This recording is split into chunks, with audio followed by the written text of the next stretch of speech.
ברוכים וברוכות הבאות והבאים לעוד חוליה בשרשרת הסרנדיפיטי 555, כשהפעם אני בחרתי להזמין את טלי סלונים שפט, שהיא גם חברה וגם אשת מקצוע מהוללת, ואנחנו קצת נקשקש על כוחה של הסרנדיפיטי בניהול קריירה מוצלחת. שילוב מנצח ביני לבינך, אני באה עם הסרנדיפיטי, את באה עם ניהול קריירה מוצלחת, ובואי נראה מה יצא. אז קודם כל, כיף לראותך. גם אותך ממש. ואני אשמח שקודם כל תגידי על עצמך כמה מילים. מי את? מה את עושה? מה העיסוק המרכזי שלך? ואחר כך נבין גם איך התחברנו שתינו. מעולה. אז בעצם המומחיות שלי זה להכין ארגונים ואנשים לשגשג וליהנות ולהצליח בעולם העבודה החדש.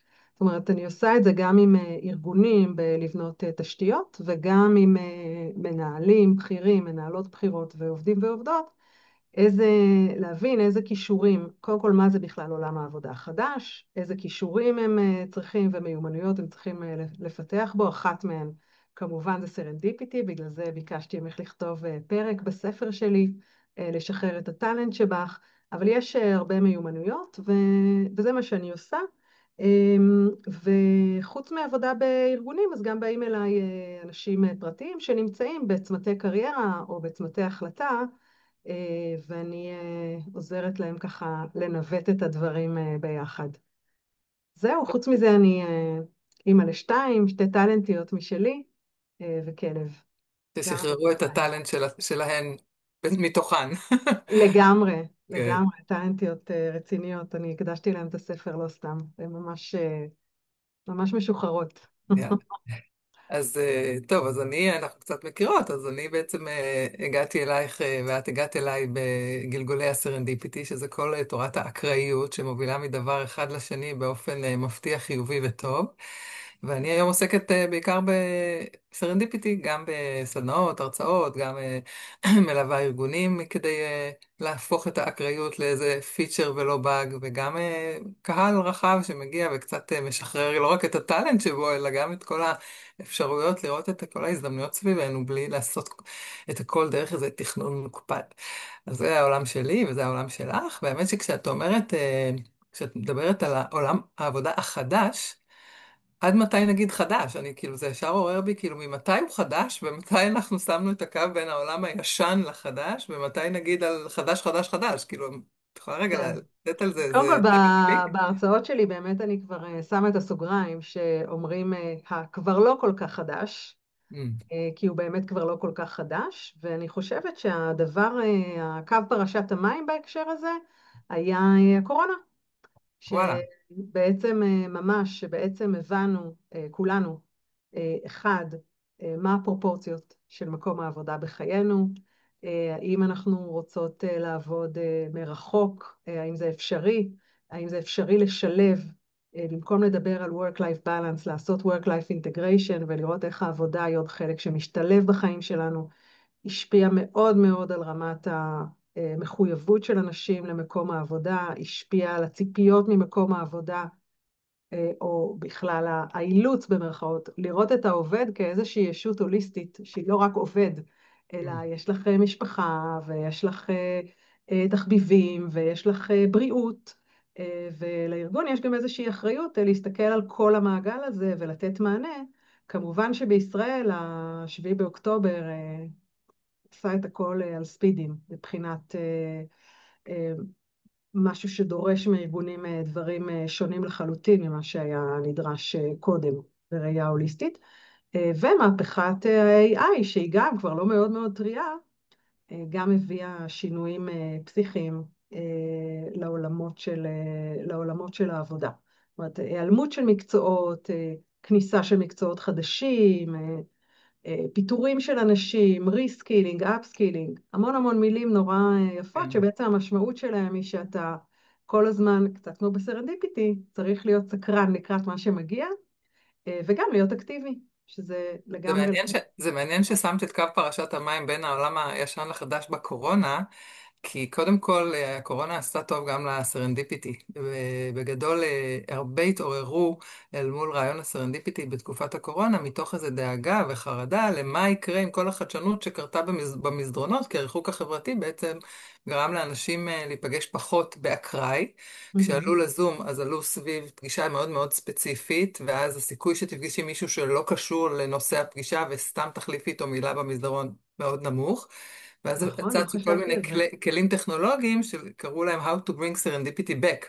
וכל מיני אפליקציות שמדמות את הווטר קולר וכל מיני כאלה, כדי לגרום אדיר. לעובדים להיפגש במקרה.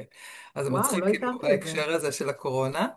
אבל מה שאני חשבתי בנוסף אולי זה, ותגידי על זה כמה מילים, זה איך העולם החדש הוא גם עולם סלשרי, מה שאולי לא כולם מכירים את המונח, אז תני עליו כמה לגמרי, מילים, אבל שזה בהחלט. משהו שבעבר, אני אגיד ככה אפילו מההורים שלי, זה היה כזה, הם הולכים לעבודה, חוזרים הביתה, יש מקום עבודה אחד, יש בית, ילדים, משפחה, תחביבים. הפרדה מאוד ברורה, שזה באמת אולי הבלנס שהיה בעבר, אבל זה מה שהיה.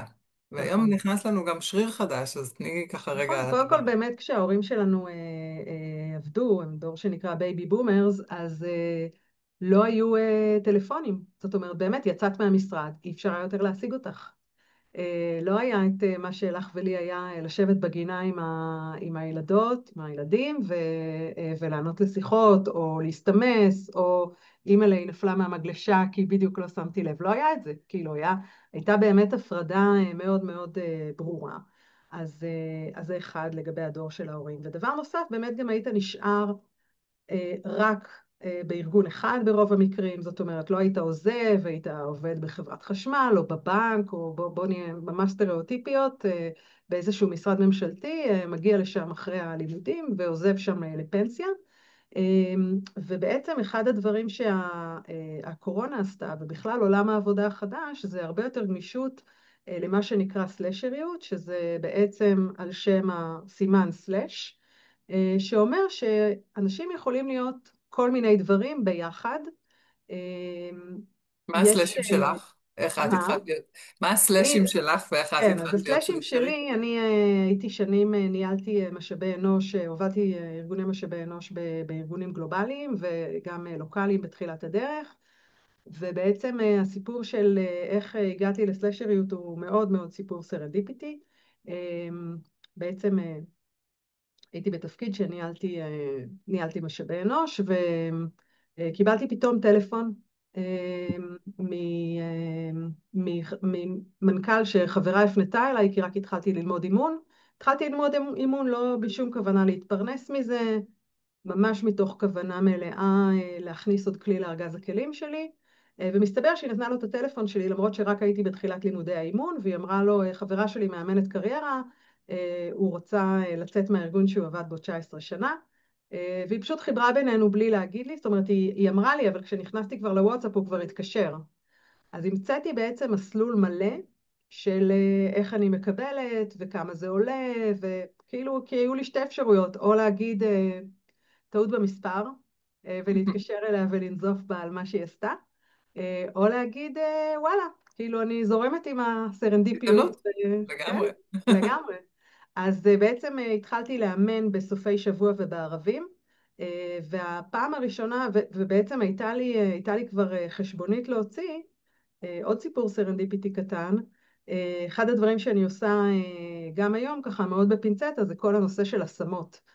ואותה חברה שנתנה את הטלפון שלי, בעצם התקשרה אליי ואמרה לי, אני צריכה לגייס מנכ"ל, וזה שוק שאת מכירה, כי זה היה בחברה שעבדתי בה אז, שהכרתי מצוין את השוק, והיא אמרה לי, תעשי לי את החיבורים.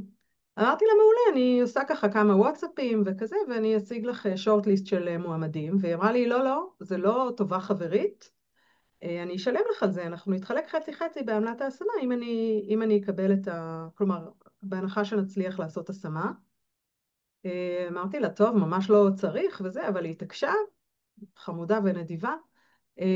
ואז קיבלנו את המשרה, זאת אומרת, הצלחנו להביא השמה, ואז היא אמרה לרואה חשבון שלה, טוב, אני מוציאה חשבון, אני מעבירה את הכסף לטלי בהעברה בנקאית, והוא אמר לה, מה זאת אומרת, היא צריכה שיהיה לה, כאילו, היא צריכה שיהיה לה עוסק פטור או משהו, כאילו, היא צריכה להוציא לה חשבונית על הסכום הזה, זה לא סתם שאת...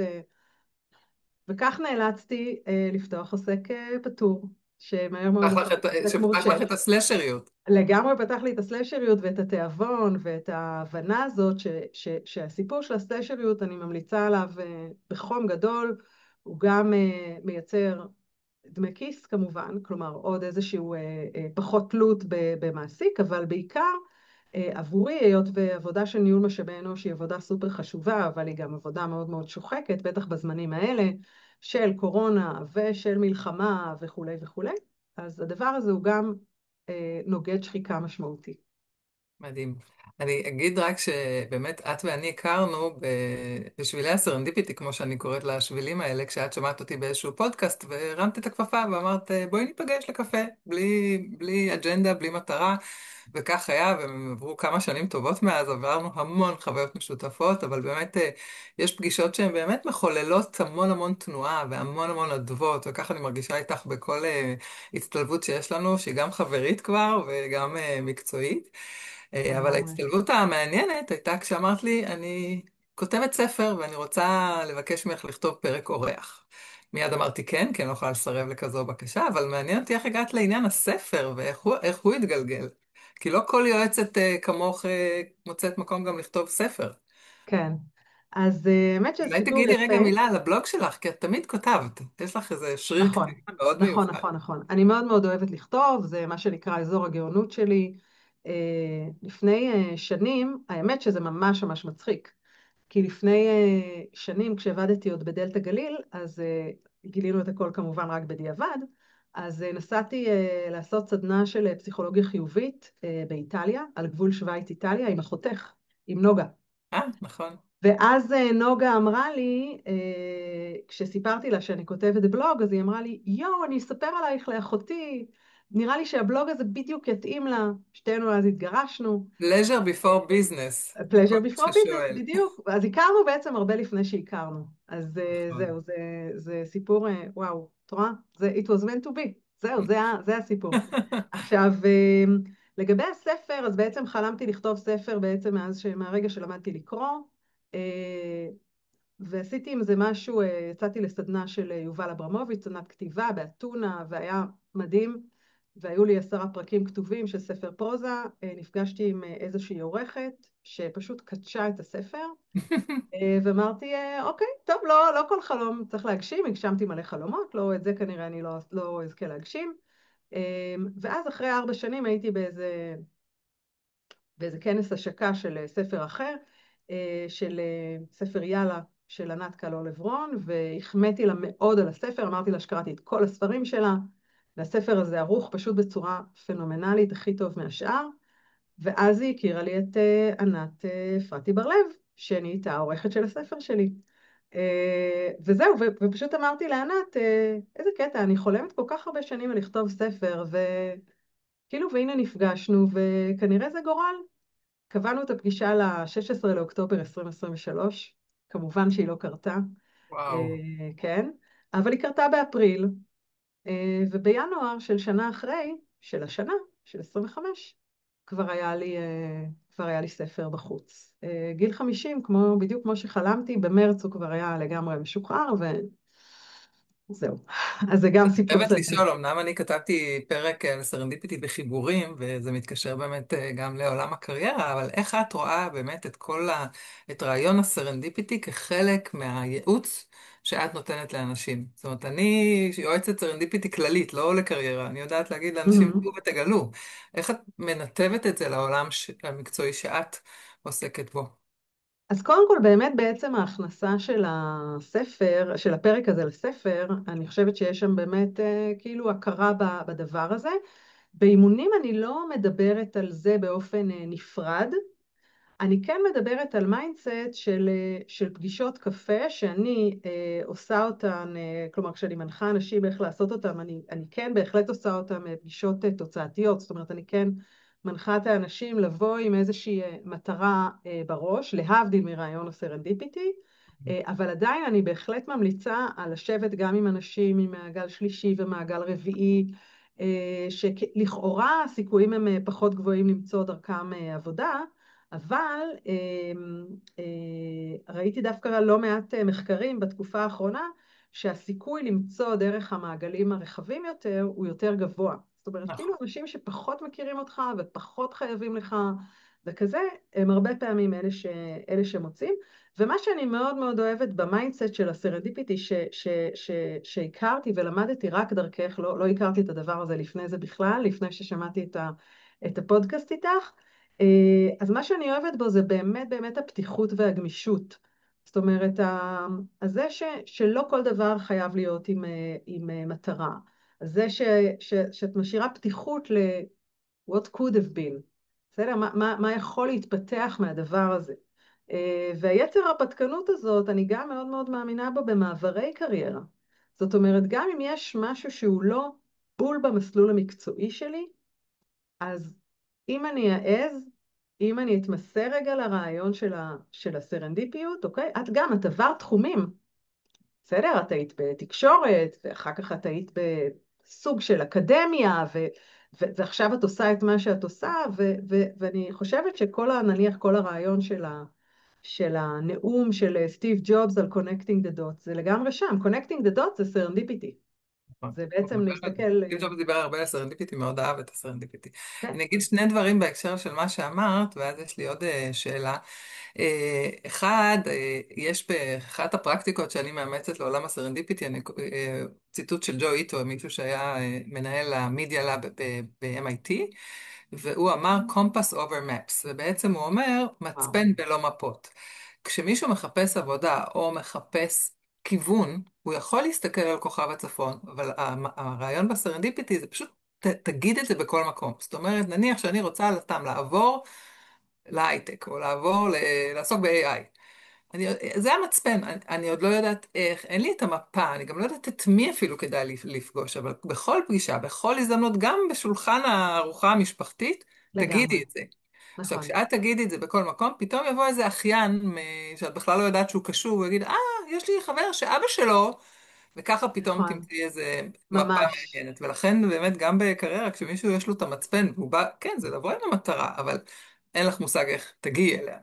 והדבר יפה, השני אני קודם כל אאמץ את זה בפגישות, כי זה כן, זה ממש מדהים. פרקטיקה שאני מאוד אוהבת, וגם הרעיון הזה של מה שאמרת שהמעגלים הרחבים בעולם הרישות, שבו אני מתמקצעת, מדברים בעצם זה נקרא קשרים חלשים. בעצם חבר של חבר הוא קשר חלש, הוא לא קשר חזק שלי, אבל הוא חלש כי הוא עוד דרגה. ו- כן, וגם, סליחה, עולם הלינקדין, וגם אומרים שגם בעולם חיפוש העבודה וגם בחיפוש זוגיות, החבר של החבר יש סיכוי יותר גבוה. עכשיו, מה הסיבה לזה?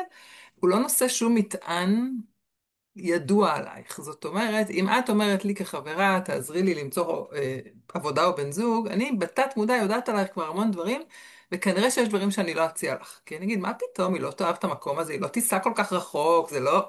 ואני מסננת, כשמישהו לא מכיר אותך והוא לא יודע עלייך דברים, הוא יכול כן, כן להציע לך עבודה, אולי בירושלים, ויכול להיות שאת תסכימי, כי זה יהיה קסום, משהו שאני כחברה בכלל לא אחשוב להציע לך, ולכן המעגלים הרחבים שנושאים פחות ידע ומטען מולך, הם בעצם פורצי הדרך.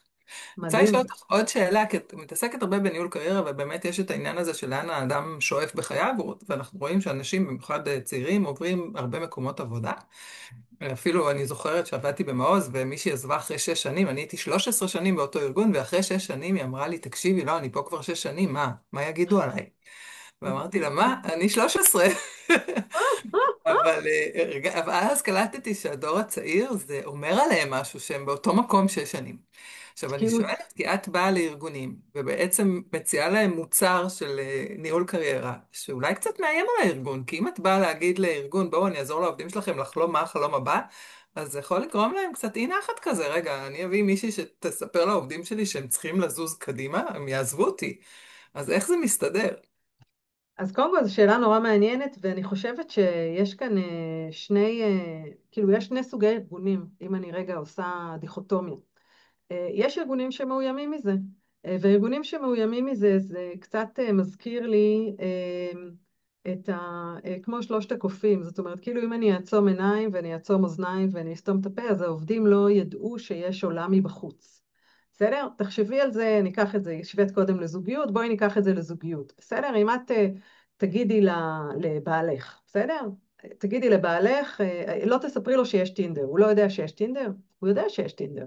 הוא נשאר איתך כי סבבה לו איתך. בסדר? הוא לא מציץ שם. אוקיי? כי סבבה לא איתך.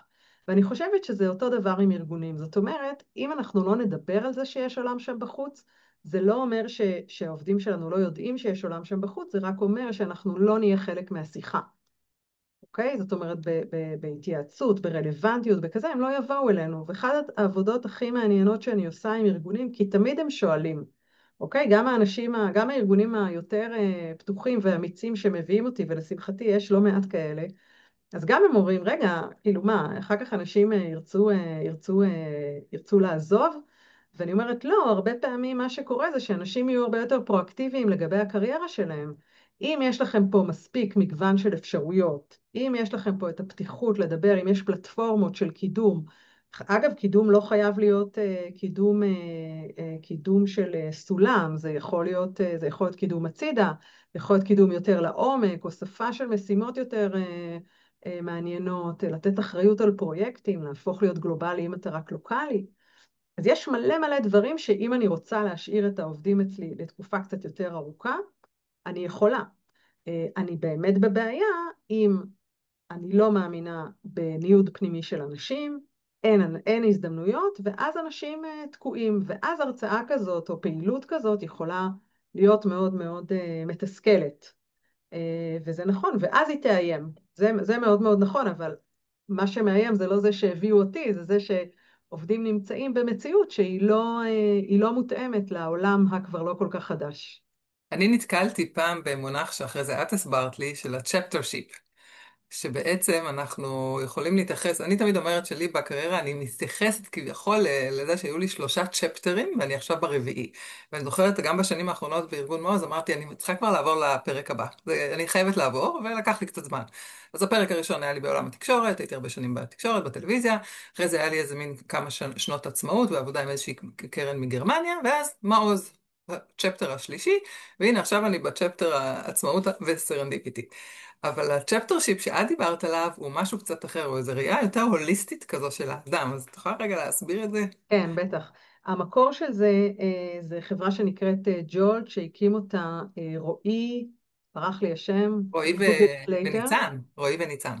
אז הייתה ניתן, גם ניצן. אוקיי, אז את ניתן לא זכרתי גם שניתן, אבל המונח צ'פטר שיפ הוא שלו, לפחות כן, נכון. אני שמעתי אותו בכנס מדבר עליו, והוא מדבר על זה שבעצם כשעובדים נכנסים לג'ולט, הוא היה מדבר איתם על כמה זמן הם רוצים להישאר, ומה הם היו רוצים לעשות עם עצמם עוד שנה וחצי או שנתיים. מה הם היו רוצים לעשות? והם היו בונים ביחד מ-day one, אני מדברת ממש כחלק מהאונבורדינג שעובד נכנס, ומדברים איתו על איך ג'ולט עוזרת לו להתכונן לתפקיד הבא שלו.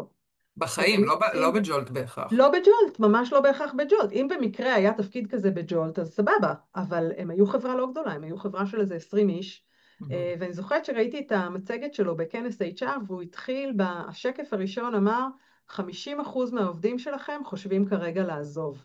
וזה היה כאילו נורא מלחיץ, ישבו שם כזה פיגורות בעולם ה-HR, וזה כאילו היה דברי כפירה, ממש, כאילו להתחיל כל הזמן לדבר, מ-day one לדבר עם העובד. הם העסיקו יועצי קריירה חיצוניים שהיו באים ומדברים עם העובדים ביחד עם המנהלים על הקריירה שלהם, זאת אומרת, זו הייתה שיחה ongoing כל הזמן, כל הזמן, והם אמרו באמת שהוותק הממוצע אצלם הוא בין שנה וחצי לשנתיים, וזה סבבה, כאילו הם בסדר גמור עם זה, כי ככה זה.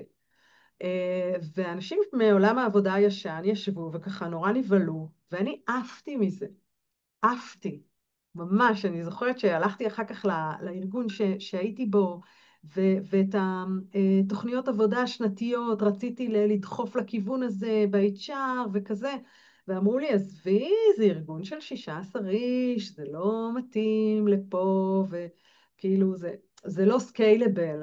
כמובן, כשאתה רוצה לפסול רעיון, אז אין שום בעיה להמציא לזה איזה מילה לועזית ולפסול אותו, אבל אני חושבת שהקונספט הוא מדהים, ותחשבי על זה שזה היה לפני איזה 10 שנים, אני לא יודעת. נכון. ועכשיו אני זה חייבת כל להגיד כך ברור. שגם אני נתקלתי במונח הזה עם מישהי מג'ולט, לא רועי דווקא, ואני זוכרת שגם אני, וזו עוד איזו נקודה משותפת לשתינו, אני גם עפתי מהרעיון הזה וחזרתי ל-HR במעוז, אמרתי, אצלנו בכלל זה קלאסי, אנחנו יכולים לעזור לעובדי מעוז להתפתח לארגונים של חברי הרשת של מעוז, כי זו רשת של מנהיגים שפרוסה בהמון תחומים, וכאילו ממש לבנות להם את המשך הקריירה שלהם אחרי שהם מסיימים את הפרק אצלנו. זה פחות תפס, באף פורמלי זה מדי פעם קורה, אבל זה לא מסלול פורמלי שבאונבורדינג מאחלים לך בהצלחה לפרק, עד הפרק הבא. עכשיו אני כן. חייבת לשאול אותך, כאילו, מה הפרק הבא שלך? כי בעצם את עכשיו עצמאית על מלא, עם ספר יחסית חדש, שבדיוק ככה שועט קדימה ונפוץ, ואני מאוד ממליצה עליו, אני לא יודעת אם יש לך עותק להראות רגע ככה, בטח, אז את כמובן. חייבת להראות במקרה רגע. הכינותי מראש, כן, כן, כן. אז לשחרר את הטאלנט שבך עם פרק על סרנדיפיטי לכל כן, מי פרק שרוצה. הסרנדיפיטי אני שלך. מציעה הארד קופי, כי צריך לעבוד ולקשקש בפנים, אבל אני יודעת שיש אותו גם בעברית. אז אז מה הצ'פטר הבא, טלי? וואו, שאלה גדולה. עוד כמה זמן האמת הוא יהיה? שאני, יכול להיות שזה כן, צ'פטר אני קודם של... כל, בסוף אני עצמאית על מלא רק מסוף 2023, אז אני מרגישה שיש לי עוד המון המון מה לעשות. לגמרי, גם בהיבט של חלק מהדברים שדיברנו עליו, השאלה הקודמת שלך על אתגרים בתוך ארגונים. מבחינתי יש פה אה, מילה חינוך שהוא כי קצת מתנשאת, אבל יש פה עוד המון המון עבודת מודעות לעשות לארגונים ולהביא את הדבר הזה קדימה. זה נפוץ היום בהרבה חברות הייטק, הרבה פחות בארגונים שהם קצת יותר, בוא נגיד, תעשייה מסורתית או שווקים יותר מסורתיים ויותר שמרניים, שאנשים רואים איום בזה שלאנשים יש שאיפות מקצועיות וככה לא רוצים לדבר על הפילים בחדר. אז יש, אני חושבת, המון המון עוד מה לעשות, ואני עוד כאילו במהלך הצ'פטר מבחינתי, אני עוד לא חושבת לא חושבת על הצ'פטר הבא. אני מאוד מזדהה, כי אני אחרייך, מה שנקרא, אני ממש כאילו מאחורייך בכתיבת ספר, ואפילו בהתחלה של הצ'פטר העצמאות שלי, וגם כששואלים אותי כאילו מה אחר כך, אני אומרת, מה? אני עוד לא יודעת מה מחר בבוקר, כאילו, בדיוק. קשה מאוד לתכנן. גם העולם באמת מאוד השתנה, ואני חושבת שהרבה דברים קורים סביבנו, וכולנו קצת מחכים לראות לאן הולך, וגם אני באמת חושבת שהקריירה שלי, שאגב תמיד התפתחה באופן של סרנדיפיטי, אני לא תכננתי להיות בתקשורת, ולא תכננתי להגיע לארגונים שעוסקים במנהיגות, ולא תכננתי גם להגיע לרעיון הסרנדיפיטי ולקדם אותו, והנה הכל קורה לי. אז אני מאמינה שהדבר הבא יקרה לי, ואני לא צריכה לתכנן אותו. אבל באמת גם אני שקועה עכשיו עמוק עמוק בכתיבה, ובאמת זה תעסוקה שלמה סביב ספר במקביל לפרנסה ועבודה. וככה, אני, לפני שנסיים, ככה תני לי לא יודעת, מה עוד היית רוצה להגשים בפרק הזה, עוד לא בפרק הבא. אז באמת להגיע לכמה שיותר ארגונים כדי להשפיע ולהפיץ את הבשורה הזאת. אגב, אחד הדברים שאני באמת מעודדת אנשים לחשוב עליו, ואני חושבת שזה משהו שמאוד מאוד משותף גם לשתינו, אבל זה לראות מה הערכים שחשובים לנו, והאם מקום העבודה שלנו, העיסוק שלנו, כי כמובן חלק מהאנשים הם עצמאיות או סלשריות או כזה, אז האם העיסוק שלנו מביא לידי ביטוי את הערכים. זאת אומרת, אצלי אני יודעת ששני ערכים שמאוד מאוד חשובים לי זה אימפקט, זה קודם כל, והשני זה אוטונומיה. זאת אומרת, היכולת לשלוט על הזמן שלי, על סוגי העיסוקים שלי, במה אני ממלאה את היומן שלי, איזה לקוחות אני בוחרת וכולי. אז הנושא של אוטונומיה לגמרי לגמרי מקבל מענה בעצמאות, וגם מבחינתי אימפקט, זאת אומרת, גם כשיוצאים מפה אנשים הם, וכאילו אומרים לי, וואו, כאילו, זה היה האימון הכי אפקטיבי שהיה לי, שיניתי את החיים, עשית לי סדר, הבנתי מה אני שווה, בלה בלה בלה, כל הדברים האלה. זה מבחינתי, אני כאילו עמוק באזור הגאונות שלי כרגע, ממש. מה איתך בהקשר הזה? אוטונומיה אני לוקחת, בואי נגיד שאני באמת עפה על העצמאות במובן הזה של סדר יום שהוא לגמרי בשליטתי, ואני כל פעם צוחקת על דברים קטנים שאני מגלה בעצמי, שאני פעם הייתי צריכה לכתוב לעצמי, נגיד אם הייתה פגישה בירושלים, אז הייתי צריכה לכתוב ביומן גם את זמן הנסיעה, כדי שאף אחד בטעות לא יכניס לי שם פגישה, והיום פתאום אני ביומן עצמאי, ואני אומרת, אף אחד לא יכניס לי שם פגישה, אז כאילו, תענוג. אז אני נהנית ממש מהדברים הקטנים, באמת, מהעצמאות, מסדר היום החדש, מקביעת לוחות הזמנים והכל. ואני חושבת שהסיפור הזה של אימפקט, אני קוראת לו קצת, יש לי איזו שליחות בעולם, אני חושבת שככה נשלחתי להפיץ רעיון, והוא פוגש כל כך הרבה אנשים בכל כך הרבה גרסאות ומקומות, אז אני פשוט רוצה להמשיך כרגע ולהרגיש שאני עושה את זה בהכי טוב שלי. זהו, טלוש, אני מודה לך מאוד על הזמן היה הזה. תענוג. כיף להיפגש גם גם לי על לגמרי. מסך הנה, אנחנו ובחיקה. יכולות לעשות את זה גם בלי דרינק. נכון, הנה, הקפה לידי. אז תודה רבה לכולם, תודה, ומאחלת הרבה בכיף. סרנדיפיטי בעולם הקריירה. תודה.